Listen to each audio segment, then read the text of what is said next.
vanity are all the works and quests of man, and they have no being after death has come.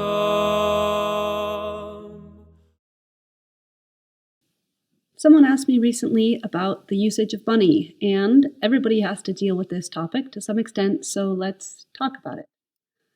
Money is one of those things the church has never given us a specific rule on. It's kind of like your vocation, like what you want to do for work. It's not so much about what you do, but about how you do it. What's the spirit that you do it in?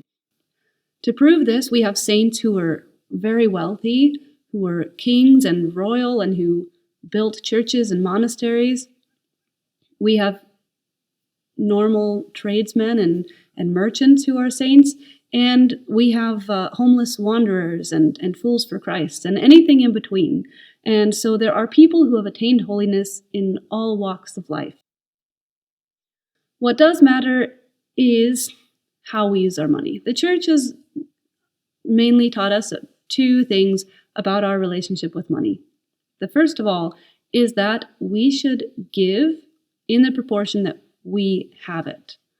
So if you want to have a nice house and a comfortable life and good food, then don't just take that can of food that's about to go bad and give that to the food shelf and say that you're giving to the poor, right? That is disproportionate to your means. If you live well, then give in such a way as to help other people live well, not just to barely scrape by. This just kind of falls under the broad category of treating others as you want to be treated. Basic part of the gospel. We have saints like Saints Joachim and Anna who they lived off of 1/3 of what they made. They gave 1/3 to the temple and 1/3 to the poor.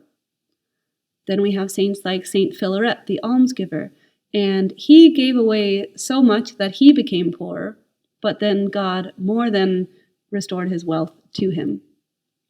So we don't have like a set percentage or a set number, kind of like the Protestant 10% tithe. That doesn't really exist for us.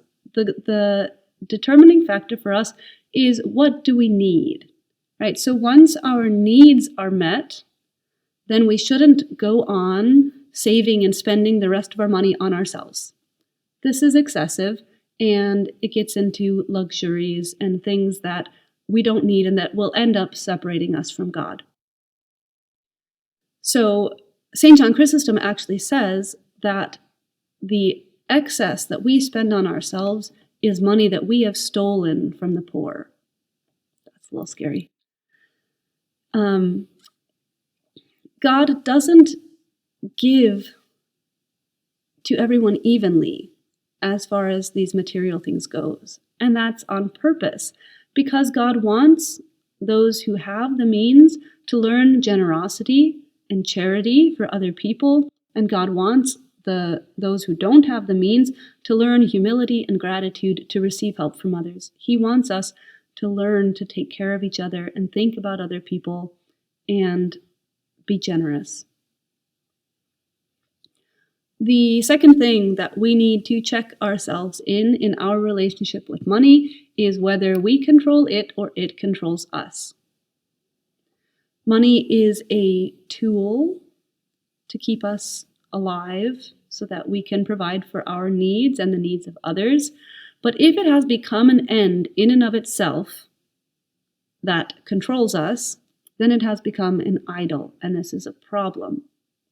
So money, along with all of our physical possessions and all of our technological conveniences, need to be treated open-handedly with detachment as tools, not as the purpose or the tyrants of our life. They are not supposed to control us. In these things, the Fathers differentiate two different kinds of greed. The first of all, we normally translate as avarice, and that is the love of money for its own sake, right? Just to want to have money. The second kind is often translated as cupidity, and this is the insatiable desire for more. So it doesn't matter how many things you have, you need better things, and it doesn't matter how much money you have, you need more money. And these are two faces of the sin of greed. And the problem with this whole thing that we call greed is that it is an attempt on our behalf to control our own lives with physical things, so that we find our security and our safety and our comfort in the things of this world, and that leads us to forget God, and it breaks our trust in Him. And not only that, it also blinds us to other people, right? When I have so many things amassed for myself, and this is where my security and my safety comes from, then everyone else is a threat to that, because they might take it or they might want it. And therefore, everyone else is alienated. And this is a deeper problem than just our relationship with money. It affects our whole life and our whole soul at that point. So the fathers stress that greed in all of its forms is a passion that is best fought at its beginning when it's still small. Because once it has gotten to a point where it controls your whole life and has alienated you from trust in God and from seeing other people, then it is very, very difficult to fight. So with these things in mind, let us remember that when the rich young ruler came to Christ and asked him, "What should I do to be saved?" Christ told him to keep the commandments. But when he pressed him further and said, "I've done these things, but what else can I do?"